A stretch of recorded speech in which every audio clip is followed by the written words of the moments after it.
Aku selingkuh dan selingkuhanku sampai hamil. Istriku tahu lalu bersikeras minta cerai. Aku menyetujuinya, memilih pergi tanpa membawa apapun. Tidak menuntut harta dan hak asuh anak pun aku serahkan padanya. Setelah cerai, aku pindah tinggal bersama selingkuhanku. Awalnya terlihat seperti hidup bahagia, tapi seiring waktu berjalan, konflik justru makin banyak. Rumah kontrakan selingkuhanku ukurannya lebih kecil dan setengah dari rumahku yang dulu. Ruang tamunya penuh baju kotor yang belum cuci. Bungkusan camilan berserakan di sofa dan di udara selalu bau masakan makanan pesan antar. Dulu rumahku selalu bersih, lantai dipel istri sampai mengkilap. Bantal sofa tertata rapi, dapur selalu ada makanan hangat. Sekarang pulang kerja, aku harus cari gelas sendiri untuk minum. Isi kulkas cuma makanan beku dan susu kadaluarsa. Sayur segar pun tidak ada. Setelah hamil, selingkuhanku jadi sangat pemilih. Suatu pagi aku bangun lebih awal untuk memasakkan bubur, tapi dia bilang buburnya terlalu encer, lalu membanting mangkok sambil marah kepada aku karena aku dianggapnya tidak becus. Dulu saat istriku hamil anak kami, dia tak pernah membuat aku repot. Meski mual parah, dia tetap memasakkan sarapan dan tersenyum sambil bilang tidak ingin aku berangkat kerja dengan perut kosong.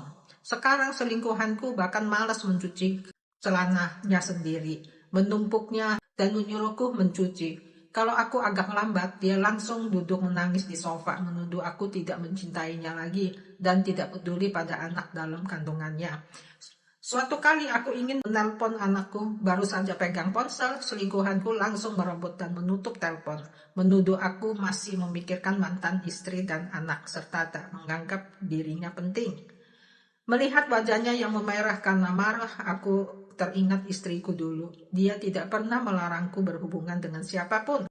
Meski aku pulang larut karena lembur, dia selalu menyalakan lampu dan menyisakan semangkuk sup hangat. Sekarang aku sekedar bicara dengan anakku saja, aku harus sembunyi-sembunyi, takut membuat selingkuhanku marah. Jendela kontrakan menghadap jalan yang bising. Malam hari penuh suara klakson dan teriakan pedagang. Aku sering sulit tidur. Dulu kamar tidur rumahku sangat tenang. Di luar jendela ada bunga mawar yang ditanam istriku. Aromanya lembut di malam hari. Anakku tidur di ranjang kecil di samping.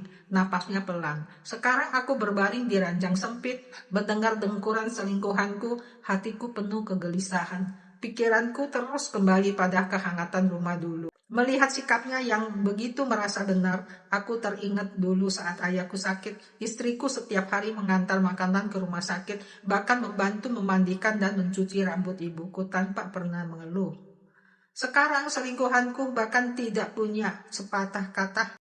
Bulan lalu ibuku sakit dan dirawat di rumah sakit. Aku ingin menjenguk dan merawatnya, tapi selingkuhanku melarang. Katanya dia sedang hamil dan butuh ditemani. Ibuku disuruh mengurus dirinya sendiri. Kepedulian yang dia pikirkan hanya dirinya sendiri. Suatu hari aku melewati rumah lamaku, kulihat istriku dan anakku sedang bermain di bawah. Anakku memegang layang-layang yang dulu aku belikan dan tertawa bahagia. Istriku mengenakan jaket yang dulu kubeli, rambutnya terikat rapi, terlihat lebih segar dan kuat daripada sebelumnya. Aku berdiri di seberang jalan, hatiku seperti tertusuk jarum. Demi apa dulu ku anggap sebagai bahagia, aku melepaskan istri dan anak sebaik itu dan sekarang justru hidup dalam kekacauan. Benarkah cinta tidak mampu mengalahkan urusan sehari-hari yang sepele?